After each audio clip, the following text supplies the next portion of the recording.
Journalism వెలుపల ఉద్భవించిన రాజకీయ శక్తులు, ముఖ్యంగా తీవ్ర మితవాద శక్తులు స్వతంత్ర జర్నలిజంపై అపనమ్మకం కలిగించడం ఒక మేలైన రాజకీయ వ్యూహమని గుర్తించాయి.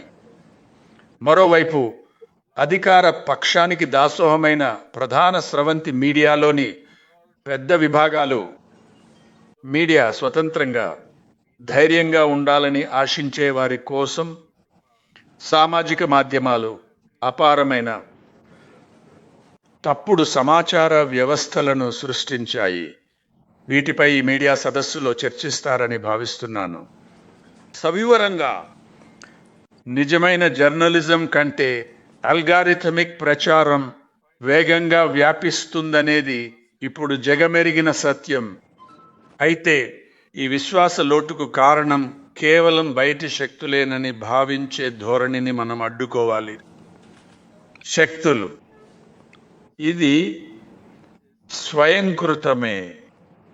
జర్నలిజం రాజకీయ ప్రచారానికి భిన్నంగా లేనప్పుడు, టెలివిజన్ చర్చలు సమాచారం బదులు నింపినప్పుడు, సంచలనం వాస్తవాలను మింగినప్పుడు, పక్షపాత అభిప్రాయాలు, మత ద్వేషం, తనిఖీ లేని ఆరోపణలు వార్తలుగా చలామణి అయినప్పుడు, సవరణలు చేసినా అవి బీమా పాలసీలలోని మినహాయింపుల వలె అతి చిన్న అక్షరాలతో అస్పష్టంగా లేదా కనిపించకుండా ఉన్నప్పుడు, రాజకీయ కార్పొరేట్ శక్తులు సంపాదకీయాలను ప్రభావితం చేసినప్పుడు, జర్నలిజం సామాన్యుడి కంటే శక్తివంతుల పక్షాన ఉన్నప్పుడు ప్రజలు గమనిస్తారు, స్పందిస్తారు. కాబట్టి నమ్మకాన్ని తేలికగా తీసుకోలేము, దాన్ని డిమాండ్ చేయలేము. ప్రెస్ క్లబ్లు మీడియా స్వేచ్ఛ మరియు స్వయం ప్రతిపత్తి కలిగిన సంస్థలుగా విలువైన సహకారాన్ని అందించగలవు, వృత్తి ధర్మాన్ని కూడా. కానీ భారత్లో దీనిని తగినంతగా గుర్తించలేదని నా భావన. తన పేరుకు తగిన ప్రెస్ క్లబ్ నా ఉద్దేశంలో కేవలం, నాకు గుర్తున్నంత వరకు ఫెడరేషన్ అధ్యక్షుడు ప్రారంభంలోనే ఆ పాయింట్ చెప్పారు, కేవలం సాయంత్రం వేళల్లో జర్నలిస్టులు కలిసే వినోద కేంద్రంగా మాత్రమే ఉండకూడదని ఆయన అన్నారు. వినోదం పొందడం చట్టబద్ధమే. నేను దానిని తక్కువ చేసి చూడటం లేదు, అది సరైనదే. కానీ మనం అంతకంటే ఉన్నతమైన లక్ష్యాలను నిర్దేశించుకోవాలి. వృత్తిపరమైన సంస్థగా ప్రెస్ క్లబ్ బలమైన రాజ్యాంగాన్ని కలిగి ఉండాలి. మీ సంఘ నియమావళి, ఉపనియమాలు పారదర్శక పాలనకు హామీ ఇవ్వాలి. ఇది మూసివేసిన సంస్థ కాకూడదు. క్రమం తప్పకుండా ఎన్నికలు జరపాలి. సభ్యులు తమ ప్రతినిధులను స్వేచ్ఛగా ఎన్నుకుంటారు. నిన్నటి విందులో నేను దీన్ని ప్రస్తావించానని అనుకుంటున్నాను. చెన్నై ప్రెస్ క్లబ్ 2024 కంటే ముందు చివరిసారిగా 1999లో ఎన్నికలు జరిగాయి. కానీ ఎంతో కృషి చేసిన తర్వాత మార్గదర్శక కమిటీని ఏర్పాటు చేశారు. ఆ ప్రక్రియలో జోక్యం చేసుకున్నారు. విశ్రాంత ఉన్నత న్యాయమూర్తి, న్యాయవాదుల బృందం ఆధ్వర్యంలో సభ్యుల ప్రమేయం లేకుండా ఎన్నికలు జరిగాయి. 1371 మందిలో 91.27% ఓటింగ్ నమోదైంది. ఇది ప్రపంచ రికార్డు అని భావిస్తున్నాను. అక్కడ 44 మంది పోటీదారులు. చెన్నై ప్రెస్ క్లబ్ వయోవృద్ధ సభ్యులు 95 ఏళ్ల శ్రీ విఎన్ స్వామి ఓటు వేయడానికి మదురై నుండి చెన్నై వచ్చారు అనుకుంటా. మా ప్రతినిధి నెల్సన్ ఇక్కడే ఉన్నారు. దీనిపై రేపు ఆయన మీకు మరిన్ని వివరాలు తెలియజేస్తారు. సమాఖ్య అధ్యక్షులు ఆయనను ఆహ్వానించారు. జరిగిన ఈ గొప్ప సంస్కరణను నివేదించడం నాకు సంతోషంగా ఉంది. ఇది ఒక ఉదాహరణ. కష్టాల్లో ఉన్న ఇతర ప్రెస్ క్లబ్ల గురించి కూడా కథనాలు ఉన్నాయి. అవి బయటపడ్డాయా లేదా అన్నది వేరే విషయం. ఇవి చాలా ముఖ్యమని నేను భావిస్తున్నాను. నిజానికి హైదరాబాద్ ప్రెస్ క్లబ్కు నివాళులు అర్పించాలనుకుంటున్నాను. కేవలం నేను ఇక్కడ ఉన్నానని కాదు. ప్రెస్ క్లబ్లు చేపట్టాల్సిన అంశాలపై ఇది ఎప్పుడూ ముందు వరుసలో ఉంటుంది. తొలి నుండి కనీసం 1980ల నుండి నాకు వ్యక్తిగతంగా ఢిల్లీతో పరిచయం ఉంది. కానీ హైదరాబాద్ ప్రెస్ క్లబ్ ఇందులో చాలా కీలక పాత్రధారి. నేడు మనం చూస్తున్న సక్రమమైన, సుపరిపాలితమైన మరియు పేరుకు తగ్గట్టుగా ఉన్న ప్రెస్ క్లబ్లు సమాఖ్యను ఏర్పాటు చేయడం. నేను మరిన్ని వివరాలను తర్వాత చెప్తాను. ఇక రెండవ సవాలు నిరంకుశ్ రాజ్య వ్యవస్థ ద్వారా జరుగుతున్న బలవంతం. అలా అనడం అన్యాయం అవుతుంది. కేంద్ర ప్రభుత్వం, బీజేపీ లేదా మోదీ ప్రభుత్వంతోనే సమస్యలని నమ్మడం లేదా చెప్పడం. వివిధ పార్టీల రాష్ట్ర ప్రభుత్వాలు కూడా. అందుకే ఈసారి తెలంగాణను పేర్కొన్నాను అని నేను అనుకుంటున్నాను.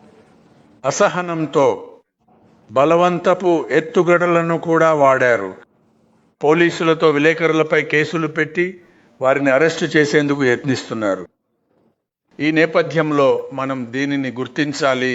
మన రాజకీయ అనుబంధాలు, ప్రాధాన్యతలు, అభిప్రాయాలు లేదా సైద్ధాంతిక ధోరణులతో సంబంధం లేకుండా విలేకరులపై అన్యాయంగా దాడులు జరిగినప్పుడు మనం ఏకం కావాలి. దానికి సంబంధించి లక్ష్యంగా చేసుకున్నప్పుడు విలేకరులు నేరం చేయలేదని భావిస్తూ వారి వృత్తిపరమైన పనిపై ప్రయోగించే బలవంతపు చర్యలను వ్యతిరేకించాలి. దాదాపు 99% కేసులలో ఇది అన్యాయమని మీరు గుర్తిస్తారు. అది మా అనుభవం. ఆధునిక రాజ్య సాధనాలు, భయంకరమైనవ క్రిమినల్ ప్రాసిక్యూషన్, పోలీసు విచారణ, దాడులు, ఎలక్ట్రానిక్ పరికరాల జప్తు, నిఘా, పన్ను మరియు ఆర్థిక విచారణలు, సమాచార లభ్యతపై ఆంక్షలు, ఇంటర్నెట్ నిలిపివేత, నిషేధ ఉత్తర్వులు మరియు విలేకరులు, మీడియా సంస్థలపై అస్పష్టమైన చట్టాల ప్రయోగం వంటివి ఉన్నాయి. అందుకే మీరే చెప్పాలి, సామూహిక సమీకరణ అత్యవసరం. ఒక విలేకరిపై దాడి, సర్వత్రా విలేకరుల ఆందోళన కావాలి. గుజరాత్లో రవి నాయర్ మరియు హైదరాబాద్ నివాసిపై పొరుగు రాష్ట్ర చర్యలు, ఆ పేరు ఇక్కడ చెప్పను. ఆయన కూడా ఇబ్బందుల్లో ఉన్నారు.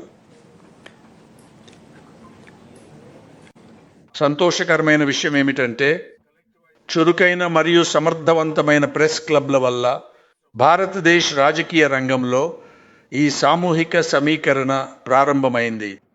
ఎడిటర్స్ గిల్డ్ ఆఫ్ ఇండియాకు, ఇక్కడున్న మాజీ అధ్యక్షులకు, బలహీనపడిన విలేకరుల సంఘాలకు ధన్యవాదాలు. మీడియా స్వేచ్ఛ, ప్రజాస్వామ్య హక్కుల కోసం కట్టుబడిన సంస్థలకు ధన్యవాదాలు. 1988 నాటి సంగతులు గుర్తు చేస్తాను. సమిష్టి కృషితో ఏమి సాధించవచ్చో భారత జర్నలిజం నిరూపించింది. 1988 పరువు నష్టం బిల్లుపై అసాధారణ పోరాటం గుర్తొస్తోంది. రాజీవ్ గాంధీ ప్రభుత్వం ఆ బిల్లును లోక్సభలో తెచ్చింది. 1988 ఆగస్టు 29వ తేదీన నేటి వలనే వేగంగా సభలో ఆమోదింపజేశారు. ఆ సమయంలో బోఫోర్స్ దర్యాప్తు ముమ్మరంగా సాగుతోంది. మీడియా సంస్థలు ఆ కథనం వెంటే ఉన్నాయి. 1988 పరువు నష్టం బిల్లులో జర్నలిస్టులు వ్యతిరేకించిన అంశాలున్నాయి. అవి ప్రమాదకరమైనవి. ఈ బిల్లు కీలక బాధ్యతలను మార్చాలని చూసింది. నేర పరువు నష్టం కేసుల్లో నిందితులపై భారం వేస్తూ పరిశోధనాత్మక జర్నలిజాన్ని అణచాలని చూసింది. కానీ తర్వాత అద్భుతం జరిగింది. భారత పత్రికా రంగం ఏకమైంది. అపూర్వ రీతిలో పత్రికా సంఘాలు, ఉద్యోగులు, ప్రెస్ క్లబ్లు, సంపాదకులు, ప్రచురణకర్తలు, యజమానులు సైతం, రాజకీయ పత్రికా రంగాలపై విభేదాలున్న వారు సైతం మౌలికమైనది ప్రమాదంలో ఉందని గుర్తించారు. జాతీయ పత్రికా సమన్వయ కమిటీ ఏర్పడింది. సంపాదకులు ఏకకంఠంతో పలికారు. దేశవ్యాప్తంగా జర్నలిస్టులు సమీకృతమయ్యారు మరియు దీనిని ఎదిరించడంలో హైదరాబాద్ ప్రెస్ క్లబ్ కీలక పాత్ర పోషించింది. దివంగత శ్రీ రామోజీరావు గారి సారథ్యంలోని ఎడిటర్స్ గిల్డ్ మీడియాను సమీకరించి బిల్లును ఎదిరించింది. నేను వారితో కలిసి పనిచేయడం గుర్తుంది. ఆ ఉత్సాహభరిత రోజుల్లో 1988 సెప్టెంబర్ 5వ తేదీన పార్లమెంటు జర్నలిస్టులు విధులను బహిష్కరించి ఢిల్లీ భారీ నిరసనల్లో పాల్గొన్నారు. ఢిల్లీ యాత్రలో శ్రీ రామ్నాథ్ గోయంకా గారు ఉన్న చిత్రం నా వద్ద ఉంది. అరుణ్ శౌరి మరియు నా వంటి యువకులతో కలిసి నడిచారు. ఈ అపూర్వ ఘట్టం పార్లమెంటరీ రికార్డుల్లో ఉంది. మరునాడు దేశవ్యాప్త మీడియా సమ్మె జరిగింది. పాత్రికేయులు, సంపాదకులు, ప్రచురణకర్తలు, సిబ్బంది ఏకమయ్యారు. న్యాయవాదులు, మేధావులు, సంఘాలు, విద్యార్థులు, పౌరులు నిరసనలో చేరారు. సెప్టెంబర్ 22వ తేదీన ప్రధాని రాజీవ్ గాంధీ గారు బిల్లును బేషరతుగా ఉపసంహరిస్తున్నట్లు ప్రకటించారు. ఆ అనుభవం ఉన్నవారు లేదా అది గుర్తున్నవారు ఇక్కడ కొందరు ఉండవచ్చని నా భావన. ఇది ఎందరికో స్ఫూర్తినిచ్చిన అంశం. ప్రస్తుత స్థితిపై మనం మరీ నిరాశ చెందకూడదు. భారత్లో పత్రికా, మీడియా, వాక్ మరియు భావ ప్రకటన స్వేచ్ఛకు ఇంకా చోటుందని నా నమ్మకం.